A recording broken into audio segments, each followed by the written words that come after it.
یہ میں نے کیس کر دیا ہے اور بڑا سیدھا کیس ہے, اس میں کوئی مسئلہ ہی نہیں ہوگا. کیوں سیدھا سیدھا بیوی ہو تو ڈی این اے ہو جائے گا, کیوں جسمانی تعلق تو قائم ہوا ہوگا بچے کے نہیں. اگر تو جسمانی تعلق جب قائم ہو جاتا ہے تو ڈی این اے ادھر ادھر گھومتا رہتا ہے بھائی, ڈی این اے نہیں جا سکتا, ڈی این اے نہیں کرتا.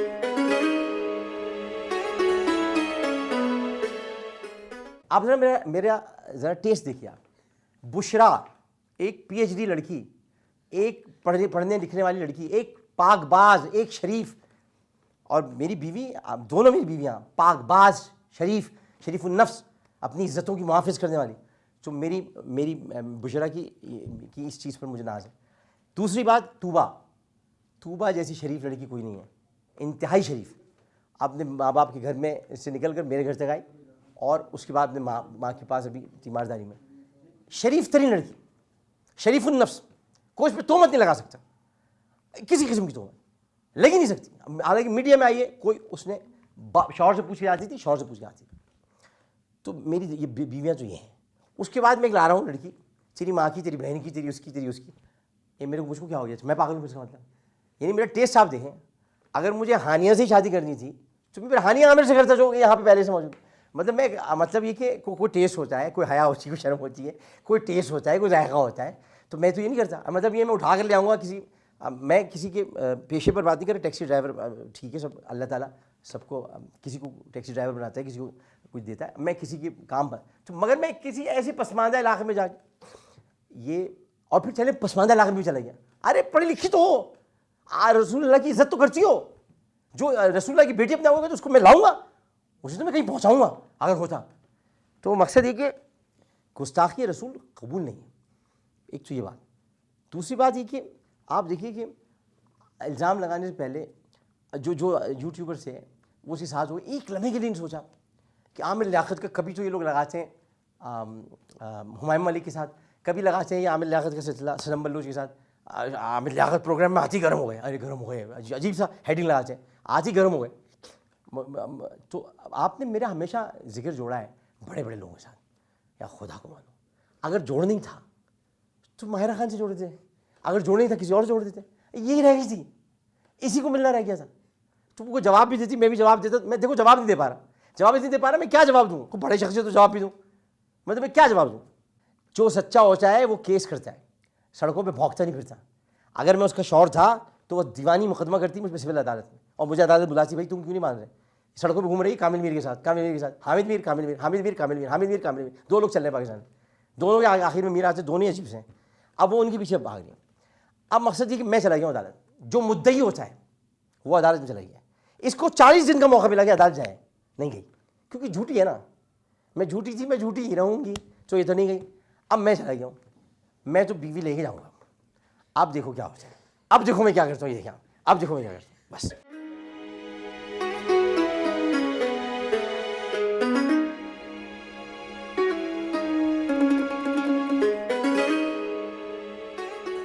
بذات لڑکی ہے جس نے میری عزت پر حملہ کیا, اور میں بہت دیر تک چپ رہا. اس کی وجہ یہ کہ میں بہت چلیے میں چھچورا ہوں, بہت اوچھا ہوں, بہت ڈرامے باز ہوں, سب کچھ ہوں, لیکن میں میرے اسلامک کانٹینٹ پر کبھی انگلی اٹھا کے دیکھو. اس کو چیلنج کرو نا, 22 سال سے کرو چیلنج جو میں بولتا ہوں. تو اسی کانٹینٹ میں یہ ہے کہ جب تہمت لگے تو 40 دن تک خاموش رہو, اور تھوڑی سی وضاحت بس کر دو اور انتظار کرو. اگر تم سچے ہو تو اللہ تعالیٰ اسی شر سے خیر نکالے. اور یہ ہوا. دنیا میں 2 تہمتیں مجھے یاد ہیں اچھی طرح. پہلی تہمت, 3 تہمتیں. پہلی تہمت حضرت مریم پہ لگی, پہلی تہمت حضرت یوسف پہ لگی. ان پر زلیخا کی تہمت لگی, پیچھے سے کردہ پھٹا تھا, اور ایک بچے نے گواہی دی کہ حضرت یوسف صحیح ہیں, اور حضرت یوسف کو جیل میں ڈالا گیا, عرصہ جیل میں رہے, اور اللہ تعالیٰ کے جب نظام اس کا قدرت کا سامنے آیا تو پھر وہ مصر کے بادشاہ بن گئے.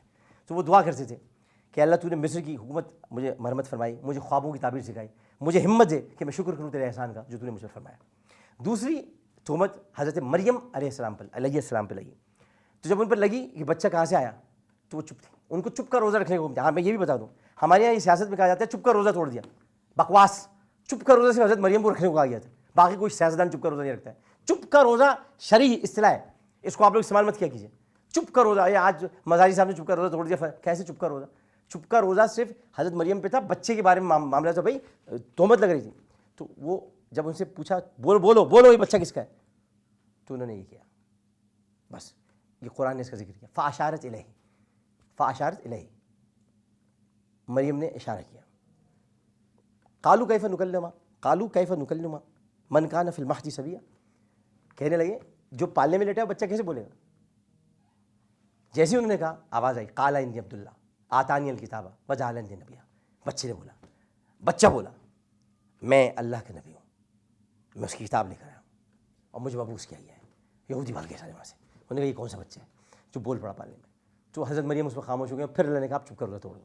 تو مقصد کہنے کا یہ کہ ان تہمتوں کے بعد ایک تہمت کائنات کی سب سے بڑی بدترین تہمت تھی، اور وہ واقع اکف میں میری اور آپ کی ماں ام المومنین سیدہ عائشہ صدیقہ رضی اللہ تعالی عنہ پہ لگائی. آج بھی کائنات میں حضرت عائشہ کا نام پاک باز اور مطہر خواتین میں لیا جاتا ہے. کہاں گئے تہمت لگانے والے؟ تہمت لگی، اور ایسی گندی تہمت لگی کہ وہ 40 دن تک اپنے گھر میں روتی رہیں، کمرہ بند کر کے چلی گئی حضرت ابوبکر کے گھر اور مائکے، اور روتی رہیں. وقت کا سب سے بڑا صادق، اس سے بڑا کوئی صادق نہیں ہے، وہ ہے محمد مصطفیٰ صلی اللہ علیہ وسلم. ان کو پتہ تھا آپ سچی ہیں. باپ جس نے صادق کا لقب پایا ابو بکر صدیق رضی اللہ تعالی عنہ، پتہ تھا باپ بیٹی سچی ہے. دونوں چپ تھے، دونوں چپ تھے. حضرت یوسف کے دور میں کوئی صادق نہیں تھا، حضرت عیسیٰ کے دور میں کوئی صادق نہیں تھا. اس وقت تھے دو صادق، ان سے سچا کوئی نہیں تھا. چپ تھے، چپ تھے اور بے قرار تھے، بے چین تھے. ایک مرتبہ حضرت علی کو بلایا اور پوچھا تم عائشہ کو کیسا بات ہو؟ یہ رسول اللہ پوچھ رہے ہیں. تو حضرت علی نے کہا کہ یا رسول اللہ میں نے ایسی سیدھی عورت نہیں دیکھی کہ جو آٹا گوندھ کے رکھتی اور بکری آ کے کھا جاتی ہو. اسی سیدھی عورت اور کیا ہوگی؟ آپ کیوں اتنا سوچ رہے ہیں؟ پھر حضرت عثمان کو بلایا. انہوں نے کہا رسول اللہ سوچنے کی کیا بات ہے، یہ تو منافقوں کو اڑائی بات ہے. یہ رسول اللہ اسے نہیں پوچھے تھے کہ نہیں جانتے تھے، وہ دیکھتے میرے پیارے جو ہیں وہ کیا سوچتے ہیں. 40 دن کے بعد 10 آیات نازل ہوئی. اللہ نے خاموش کرا دیا تھا اپنے رسول کو، اپنے رسول کے خاص دوست کو، چپ ہو جاؤ میں بولوں گا، میں عائشہ کے لیے بولوں گا. 10 آیات سے برات نازل ہوئی. تو یہ اصول بن گیا کہ جب بھی تہمت لگے گی اللہ تعالیٰ کا قانون حرکت میں آئے گا. تو اللہ تعالیٰ قانون حرکت میں آیا اور اسی بذات کے منہ سے نکلا کہ میں رسول اللہ کی بیٹی ہوں، اور اس کے بعد اس نے گالی دی. تو یہ 295C کی FIR میں درج کرا دی، کیونکہ میری عزت بہت بعد میں، پہلے رسول کی عزت ہے. میری عزت میرے رسول کی وجہ سے، اور کوئی اپنی منقوہ کے خلاف 295C کی FIR درج نہیں کراتا. اتنا بھی نہیں ہوتا کبھی نہ. تو اس کا مطلب میری بیوی نہیں ہے، میری بیوی نہیں ہے، یہ گستاخ رسول ہے. دوسری بات، اس کو ثابت کرنا ہوگا اپنے DNA کے ذریعے. اپنی تمام میں چپ رہا ہوں، اور ان تمام یوٹیوبرس کو بھی ثابت کرنا ہوگا جو نے تیسری بیوی لکھا ہے. نہیں چھوڑوں گا میں، اب نہیں چھوڑوں گا. 22 سال سے چھوڑتا آیا ہوں، اب نہیں چھوڑوں گا. 22 سال آپ لوگوں نے میرا مذاق اڑایا، بہت اڑائی. دنیا میں ہر لوگ کام کرتے ہیں، کیا سب کی میم سمجھتی ہیں؟ کیا سب کے ساتھ ہوتا ہے؟ آپ لوگوں نے ایسا بہت کیا ہے. تو اب میں نہیں چھوڑوں گا. 5 ارب دینے کے لیے تیار ہیں سب، اور میں معاف نہیں کروں گا. عدالت جب مجھ سے کہے گی معاف کر دیں، معاف نہیں کروں گا. 5 ارب چاہیے مجھے. 5 ارب سب جمع کریں، سب کے سب جمع جب لگ جائیں چندہ پہ مل جائیں گے. اور یہ 5 ارب مجھے دیں گے، میں پاکستانی خزانے میں جمع کرا دوں. قرضہ کچھ تو ادا ہوگا، مجھے دے 5 ارب. یہ میں نے کیس کر دیا ہے، اور بڑا سیدھا کیس ہے، اس میں کوئی مسئلہ ہی نہیں ہوگا. کیوں سیدھا سیدھا بیوی ہو تو DNA ہو جائے گا، کیوں جسمانی تعلق قائم ہوا ہوگا بچے کے لیے. اگر تو جسمانی تعلق جب قائم ہو جاتا ہے تو DNA ادھر ادھر گھومتا رہتا ہے. بھائی DNA نہیں جاتا، DNA نہیں نکلتا، ادھر ادھر گھومتا رہتا، اچھلتا پھرتا رہتا ہے. تو وہ تو اسپم جب اندر جاتے ہیں تو اسپم بھی اچھلتے رہتے ہیں. تو وہ تو بتا دیں گے سارے. یہ تو پھنس گئی، وہ تو بیچاری جاہل تھی، تو پتہ ہی نہیں سائنس کیا ہوتی ہے. اس کے ساتھ اور بھی بہت ساری چیزیں. ایکس رے رپورٹ میں الٹرا ساؤنڈ نہیں آتا. بھائی الٹرا ساؤنڈ پیٹ کا ہوتا ہے پروب لگا کے، ایکس رے سے بچے نہیں پتہ چلتے، الٹرا ساؤنڈ سے پتہ چلتے ہیں. الٹرا ساؤنڈ کے ذریعے اووریز پتہ چلے گی کہ ڈیمیج ہوئی تھی کہ نہیں ہوئی تھی. الٹرا ساؤنڈ سے پتہ چلے گا ایگز بنے بھی تھے کہ نہیں بنے تھے، کنسیو کیا تھا کہ نہیں کیا تھا. گائنیکالوجسٹ سے بات کر رہا، میں گائنی میں تھا، مجھے پتہ ہے کہ کیا کیا ہوتا ہے، اور بچے کیسے پیدا ہوتے ہیں بھی پتہ ہے، اور بچے کیسے گرتے ہیں بھی پتہ ہے، اور بلیڈنگ ہونے کے بعد کتنے دن تک اسپتال میں رہنا پڑتا ہے. دوسرے دن کراچی بھاگ کے نہیں آ جاتے، اور اگر طلاق ہو گئی تو عدت میں بیٹھتے، دوسرے دن کامل میر کو انٹرویو نہیں دیتے. تو یہ ساری چیزیں ان کو دیکھنا پڑے گا. اور یہ سب عدالت میں چیف جسٹس کے پاس گیا ہے، شرعی عدالت میں بھی گیا ہے، شرعی عدالت میں بھی جا چکا ہے، چیف جسٹس کے پاس بھی جا چکا ہے، اور سول عدالت میں بھی جا چکا ہے. اور میرے باپ کی کوئی بیٹی نہیں تھی، ہم 2 بیٹے تھے بس. تم نے میرے خاندان پہ بھی، میرے شیخ لیاقت حسین تحریک پاکستانی خاندان میں حملہ کیا، خدا کی قسم بہت بربادی ہوگی. یہاں میں نہیں چپ بیٹھوں گا، کیونکہ میرے ماں باپ نے پاکستان کے لیے قربانیاں دی ہیں. میری ماں ہجرت کر کے آئی ہے، اس کے بعد وہ مادر ملت کے ساتھ رہی ہیں. میرے باپ مسلم لیگ کا 48 سال تک نائب صدر رہا. کیا سمجھا ہمارے خاندان کو مذاق؟ پاگل سمجھا بھائی؟ کیا برداشت کرتے رہیں گے؟ تو اب ذرا عدالت میں آؤ، آ کے ثابت کرو. نکاح کا الزام ہے، جلدی آ بھائی، میں عدالت میں بات کروں.